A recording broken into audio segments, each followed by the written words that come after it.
En pleno siglo XXI vivimos rodeados de mucha tecnología.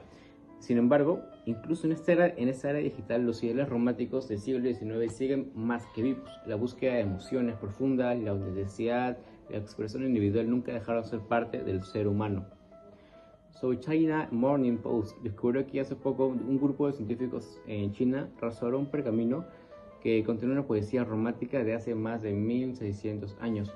Aunque parece solo un avance, este acto representa algo más: la necesidad de recuperar la sensibilidad y la belleza que la modernidad a veces olvida.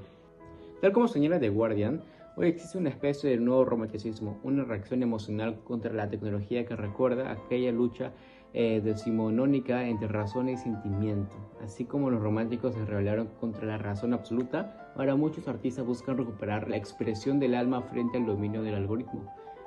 Y es que, como menciona The Metropolitan Review, el arte continúa siendo una forma de resistencia. En el siglo XIX fue contra la industrialización, hoy contra la automatización. En ambos casos, el corazón humano exige ser escuchado. El romanticismo del siglo XIX no solo fue una etapa literaria, sino una manera de sentir y entender el mundo.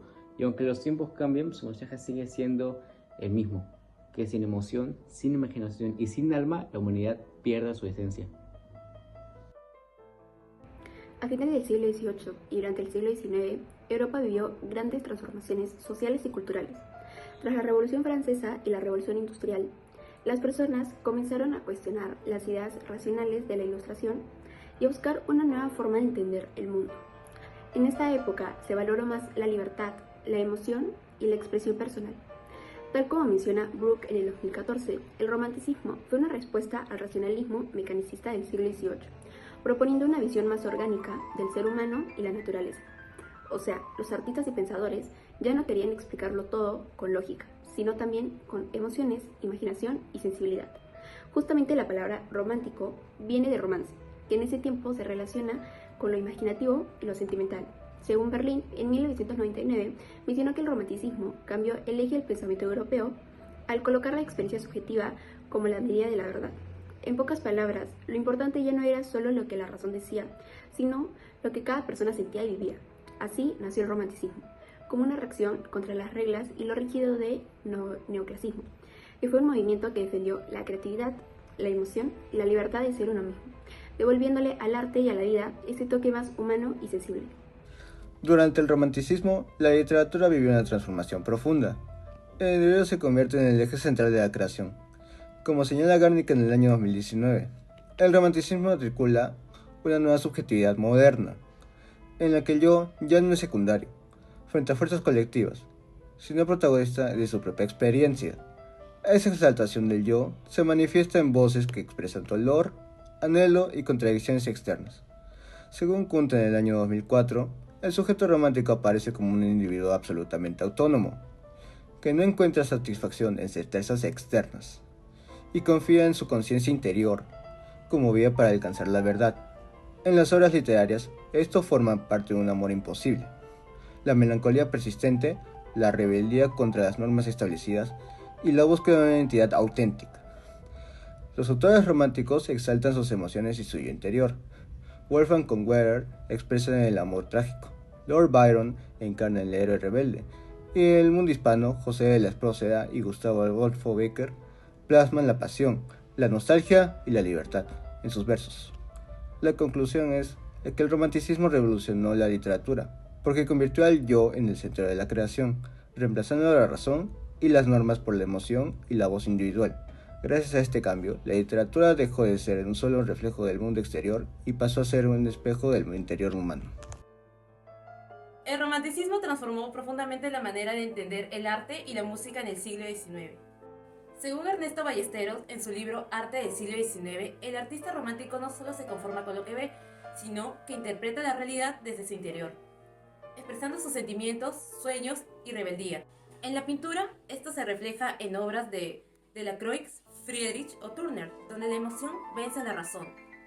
Las escenas emotivas, los héroes solitarios y la naturaleza inmensa muestran la lucha del individuo con el destino y su deseo de libertad. En la música, como señala Walter Frisch en su libro La música en el siglo XIX, los compositores Frédéric Chopin y Franz Liszt Dos de los más grandes representantes del romanticismo musical llevaron la expresión emocional a su punto máximo. Chopin convirtió el piano en un lenguaje íntimo, como si contara sus emociones más personales, mientras que Liszt lo transformó en un instrumento de energía y pasión.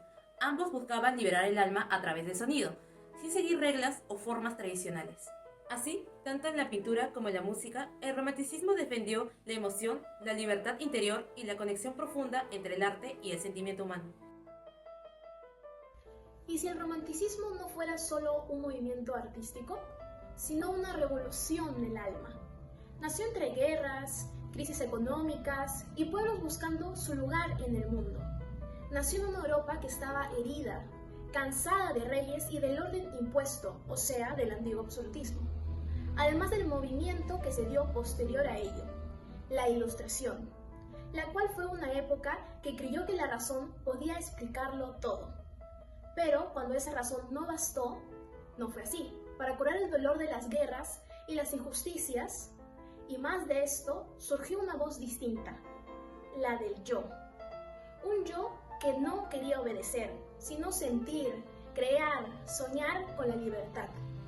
Los románticos descubrieron que el alma del individuo podía encender el espíritu de una nación. Entonces, ¿qué pasó? Así nació las ideas de patria, la política, la identidad y pueblo. Alemania, Italia, América Latina, todos buscaban algo más que fronteras, buscaban quiénes eran ellos. ¿Y cómo podían descubrir esto? Pues de muchas maneras. El héroe romántico fue su símbolo, un héroe rebelde, apasionado, dispuesto a luchar contra lo establecido por un ideal. Era el artista, era su poeta, el soñador que veía en su rebeldía una forma de cambiar al mundo.